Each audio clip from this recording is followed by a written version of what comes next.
I never thought the worst decision of my life would start with a simple goodnight text. It was a slow bleed, a silent invasion, a crack that started so thin it was invisible even to me, a fracture in the foundation of the life I thought I had built solidly enough to withstand anything, and yet here I was, staring at my phone long after midnight, feeling my heart race over words that weren't from my husband, realizing with a cold clarity that felt like the beginning of an avalanche that something was happening inside me that I wouldn't be able to undo, something small but irreversible, something that slithered through my thoughts and coiled around the parts of me that had been abandoned, neglected, forgotten for so long that even I had stopped reaching for them, because there comes a point when the silence becomes familiar. When the absence becomes a second skin, when you stop screaming in your mind for someone to see you because you've accepted that no one will, and it was into that deadened, brittle part of me that his words slipped like a blade, not with violence, but with something worse, gentleness, curiosity, genuine interest, the kind of attention I had long ago buried the hope for, the kind I had convinced myself I didn't need anymore. And as I stared at the simple line of text, wishing I could rewind time and erase the tiny pulse of warmth it sparked in my chest, I knew already that I wouldn't be able to pretend it meant nothing, not even to myself, because deep down in the hollow places, in the cracks and broken seams,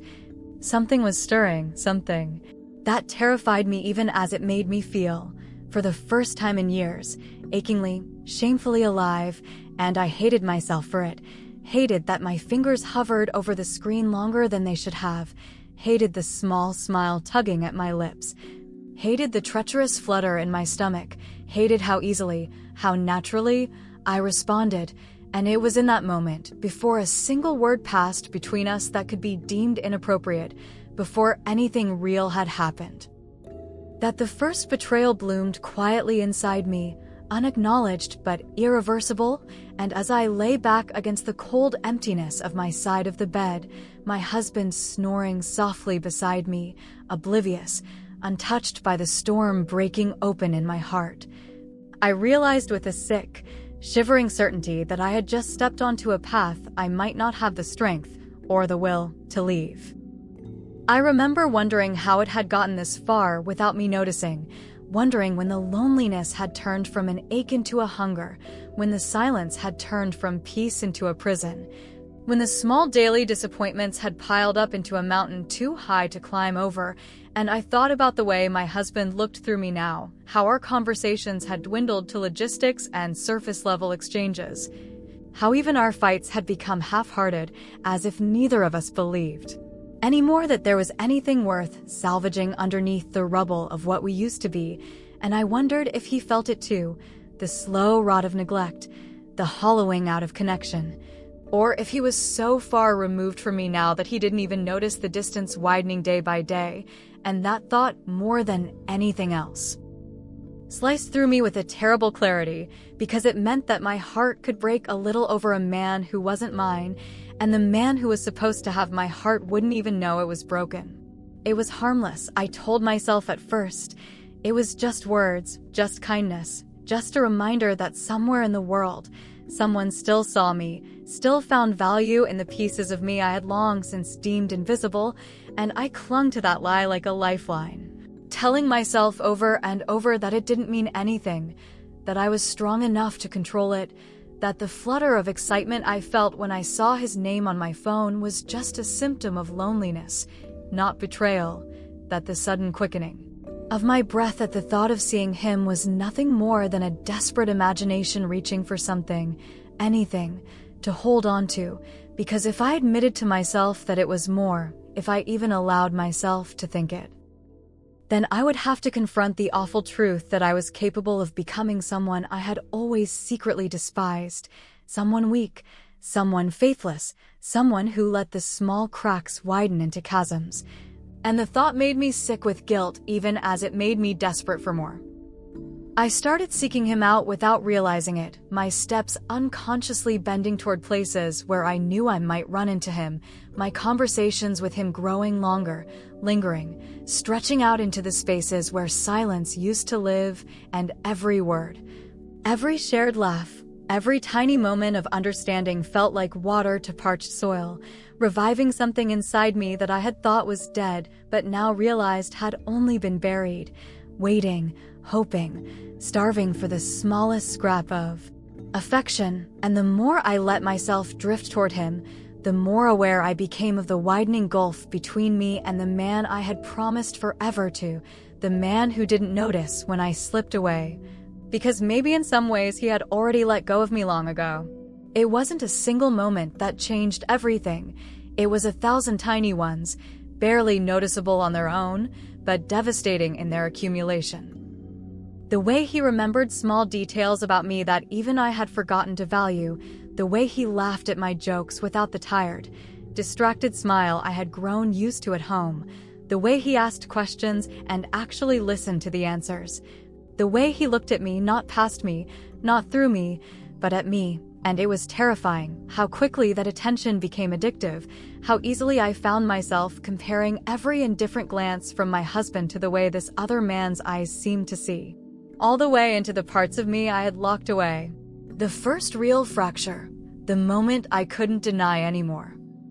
came one rainy afternoon when he said something so simple, so impossibly kind, that it lodged in my chest like a thorn, and I found myself blinking back tears I couldn't explain, hiding my face behind a hurried excuse, feeling my heart shudder and crack wide open. Because in that instant, in that tiny, stupid, insignificant moment, I realized that someone else could still make me feel, that I wasn't as numb as I had convinced myself I was, and that realization was both intoxicating and horrifying, because it meant I couldn't keep pretending anymore, couldn't keep telling myself that I was fine, that the hollow ache inside me was normal, that all marriages grew cold and distant eventually, because here was proof, living and breathing and smiling warmly at me, that it didn't have to be that way, that someone else could see me, want me, cherish me, and even though nothing had happened yet, even though everything between us was still technically innocent, I knew in my gut that I had already crossed a line, if only inside myself. And I hated him for it, hated the way he made me remember what it felt like to be wanted, hated the way he cracked open doors I had nailed shut out of self-preservation, hated the way he made the loneliness unbearable instead of invisible. And most of all, I hated myself for being so easily undone, for being so desperate for something that I would risk everything to feel it, even for a moment, even if it destroyed me. Because some part of me already knew it was never going to be just a glance, or just a word, or just a harmless conversation. It was going to be a slow, inexorable unraveling, and once it started, there would be no stitching myself back together the way I was before. I knew it, and I did it anyway. The days that followed felt like watching myself from behind a pane of glass, blurry and distant and untouchable, like a dream I couldn't wake up from but also didn't want to, not really, because even as the shame bloomed in my chest like a bruise,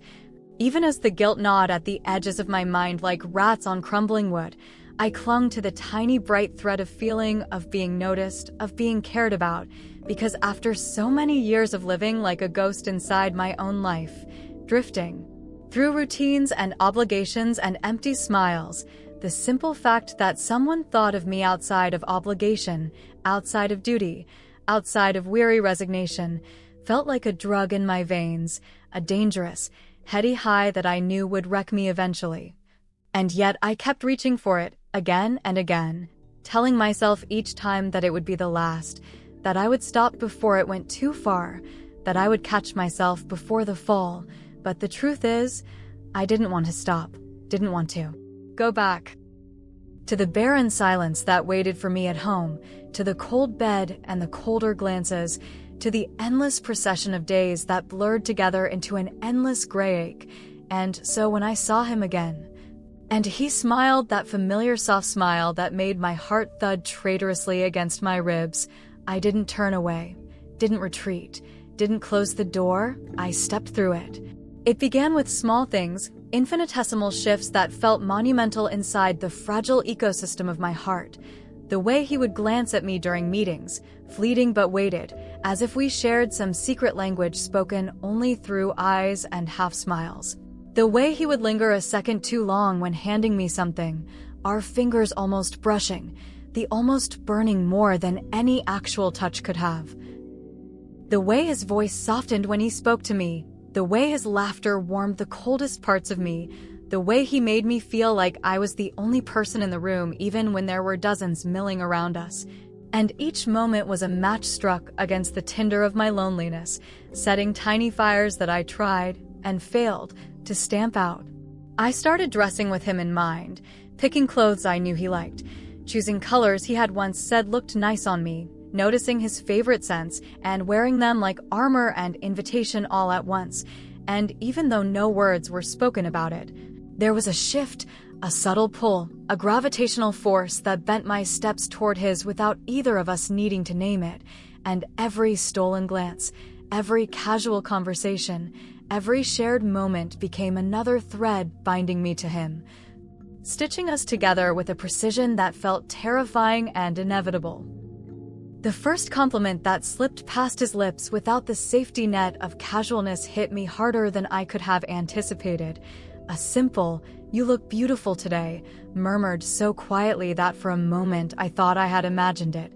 But the way his eyes softened, the way his cheeks flushed slightly, the way his voice caught on the last word told me it was real, and it wrapped around my heart like a noose, tightening, suffocating, electrifying, because it wasn't just the words, it was the fact that he meant them, that he saw me, that he thought I was worth noticing, and I carried that compliment around with me like a forbidden treasure, turning it over and over in my mind during long, silent dinners with my husband, during nights lying awake staring at the ceiling while the minutes dragged by like hours, feeling simultaneously more alive and more hollow than I ever had before. It wasn't long before the boundaries I had tried so desperately to enforce began to erode, worn down by the relentless tide of loneliness and desire and the aching need to feel something, anything, that wasn't emptiness and one night. Almost without realizing it, I found myself pulling out my phone and typing a message to him, something innocuous, something safe, a comment about work, about nothing, and when he answered almost immediately, his words tinged with the same tentative, hesitant warmth I felt bleeding through my own fingers. I felt a rush so strong it almost knocked the breath from my lungs, and that night was the first of many, the first thread in a tapestry I was weaving blindly, desperately, foolishly. Our conversations stretched longer, grew deeper, skimming the surface of personal without diving in too deep, like two children inching closer to the edge of a frozen lake, daring it to crack under our feet, and every time my phone lit up with his name, it was like a jolt of electricity through my veins, a reminder that someone, somewhere, was thinking of me, was waiting for my reply, was finding joy in my words the way I found joy in his, and it was addictive, that feeling so potent and overwhelming that it began to seep into every part of my life, coloring everything else in shades of gray. I started finding excuses to talk to him more, reasons that weren't really reasons, lingering in doorways, taking longer routes, engineering small moments of connection that fed the growing, gnawing hunger inside me, and each time our eyes met, each time his voice softened saying my name, it chipped away a little more at the defenses I had built, the lines I had sworn I would never cross, until they were little more than rubble at my feet. The worst part, the most unbearable part, was how easy it was, how natural it felt, how my soul seemed to lean toward him instinctively, the way flowers lean towards sunlight, and I hated that too. Hated how effortless it was to let myself slip away from the life I had built, how quickly I abandoned my promises and oaths and dreams in favor of the sharp, sweet taste of being wanted, and somewhere deep inside, a voice was screaming at me to stop, to run, to pull back before it was too late, but that voice grew fainter with each passing day, drowned out by the rush of blood in my ears, the fluttering in my chest, the unbearable lightness that came from being seen. I told myself lies to survive it, told myself that it was just friendship, that everyone needed someone to talk to, that my marriage was already broken, and this was just a symptom, not a cause, but underneath all the justifications and rationalizations, I knew the truth. I was addicted to the way he made me feel, addicted to the warmth in his voice and the understanding in his eyes, and the way he remembered the things I said when my own husband couldn't even remember what color my eyes were. The first night I dreamed about him, I woke up with tears on my cheeks and guilt roiling in my stomach, the vivid, aching sweetness of the dream lingering like a ghost long after I sat up in bed, clutching the sheets around me like they could shield me from myself. And when I glanced over and saw my husband sleeping, his back turned to me, the distance between us as wide and cold as an ocean, I felt something inside me wither and die a little more. I knew I was in trouble then, knew that I was standing at the edge of something I wouldn't be able to walk away from unscathed. But even as terror gripped me, even as shame curdled in my veins, there was another feeling stronger still. A desperate, clawing hunger for more connection, more attention, more of whatever it was that made me feel like maybe, just maybe, I wasn't invisible after all. I started measuring my days by the moments I could steal with him, by the conversations that left me smiling like an idiot in empty hallways, by the texts that made my heart lurch in my chest like a bird desperate to be free, and the rest of my life. The life I had fought so hard to build, the life I had sacrificed so much for, began to feel like a dream fading in the morning light, unreal and weightless and impossibly far away. There was no single moment when I consciously decided to give in, no dramatic fall, no shattering crash, only 1,000 small surrenders, 1,000 tiny deaths of resolve and strength, until the person I had been was little more than a whisper in my own mind,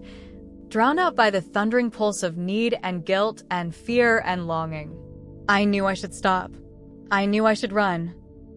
I knew I was playing with fire, that sooner or later everything would burn. But I didn't.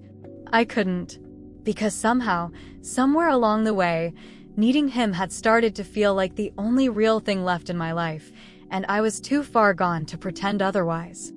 I was already falling, and there was no one left to catch me.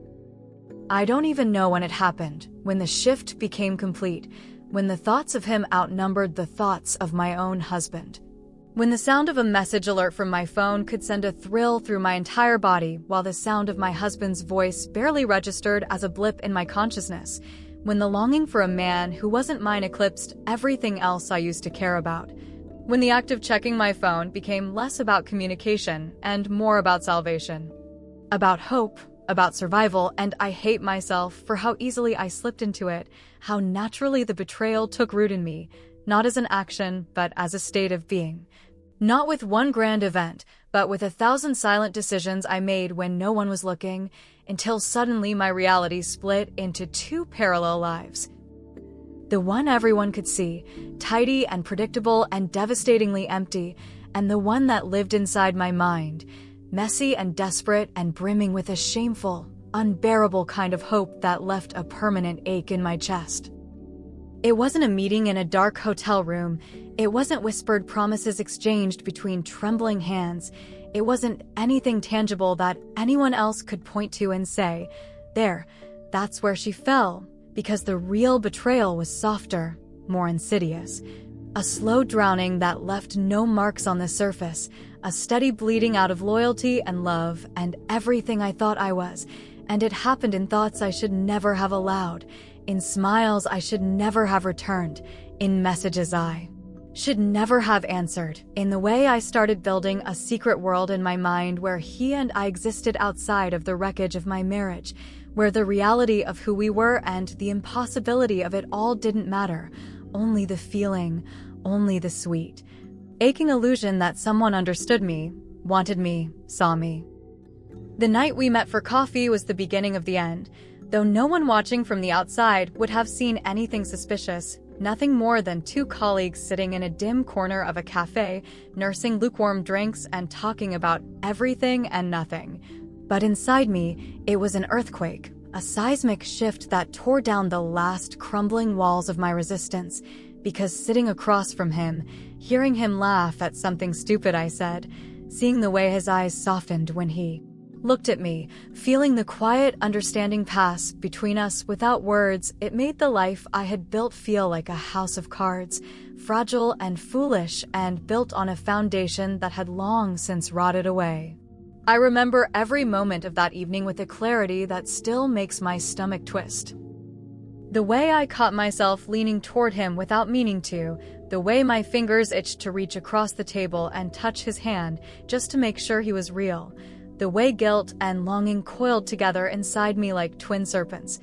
writhing and hissing and impossible to ignore. And I remember how, for a single, breathless moment, it felt like the entire world narrowed down to just the two of us, as if the clatter of dishes and the murmur of other conversations faded away completely, leaving only this unbearable, shimmering tension between us. And even though nothing happened, even though there was no kiss, no confession, no scandalous moment to point to, I knew that I had crossed a line I would never be able to uncross. A line that existed not in actions, but in intentions, in emotions, in the secret, guilty part of my soul that had already chosen him 1,000 times over. The guilt hit me hardest when I came home, when I slipped back into my Lee. Sitting on the couch, scrolling mindlessly through his phone, not even glancing up when I walked in, and I realized that he had no idea he had already lost me, that I had already given pieces of myself to someone else, pieces I could never take back. And the weight of that knowledge crushed me, left me gasping for air in a house that suddenly felt too small, too silent, too full of ghosts and regrets, and I wanted to scream, to confess, to tear everything down just to escape the suffocating press of my own lies. But instead I sat beside him, answered his casual questions, laughed at his distracted jokes, and buried the truth so deep inside myself that I wondered if I would ever be able to dig it out again. But it didn't stay buried. It festered. It grew. It poisoned everything. I couldn't look at my husband without feeling like a fraud, couldn't touch him without feeling like a liar, couldn't smile at him without feeling the sharp, bitter edge of guilt slicing into my tongue. And yet, even then, even as the weight of my own betrayal threatened to crush me, I still couldn't let go of the other man, still couldn't stop the secret conversations, the stolen glances, the endless, aching yearning that had become the only thing keeping me tethered to any sense of being alive. I lived in fear of discovery, every vibration of my phone sending my heart into a panicked frenzy, every unexpected glance from my husband making my skin crawl with paranoia, every shared look with the other man tightening the noose of guilt around my neck. And yet I kept going, kept walking the razor's edge between destruction and denial, because even though the guilt was killing me, the thought of giving up the only warmth I had left was even more unbearable. There were moments, brief, blinding flashes, when I wanted to confess everything, to drag my ugly truth into the light and let the chips fall where they may, to burn it all down and accept whatever judgment awaited me, because at least then it would be over. At least then the endless tightrope walk would end. At least then I could stop pretending, stop lying, stop suffocating under the weight of everything I had become. But I didn't. I stayed silent. I smiled and laughed and kissed my husband goodnight with lips that remembered someone else's name, and every day the gap between who I was and who I pretended to be grew wider and wider until I felt like a hollowed-out version of myself. A shell wearing the mask of a faithful wife, a walking monument to everything I had lost, everything I had destroyed. The worst part wasn't even the betrayal. The worst part was realizing how easily I had let it happen. Realizing that all it took to unravel a lifetime of vows and dreams and promises was one touch, one look, one conversation, one moment of weakness multiplied over and over again until it became a way of life, a new reality. One I couldn't escape even if I wanted to, because the truth was, even with the guilt, even with the fear, even with the crushing weight of everything I stood to lose, some part of me didn't want to let him go, didn't want to go back to the numb, colorless existence I had lived in before him, didn't want to be invisible again. And that part of me, the selfish, desperate, broken part, won. Every single day. Until now. Now, all that's left is the wreckage, a marriage hanging by threads so thin they snap if I breathe too hard, a heart so torn it barely resembles anything capable of love, a soul so weighed down by guilt and longing and regret that I can barely look at myself in the mirror without wanting to scream. I don't know who I am anymore. I don't know if there's any way back. I don't know if I even deserve one. All I know is that the life I knew, the person I thought I was, shattered the moment I let myself need him, and no matter how tightly I try to gather the pieces, they cut deeper every time I reach for them. And maybe that's what I deserve. Maybe some wounds aren't meant to heal. Maybe some sins aren't meant to be forgiven. Maybe the price of one touch is a lifetime of silence. And maybe I'll spend the rest of my life learning how to live with the echo of what I destroyed.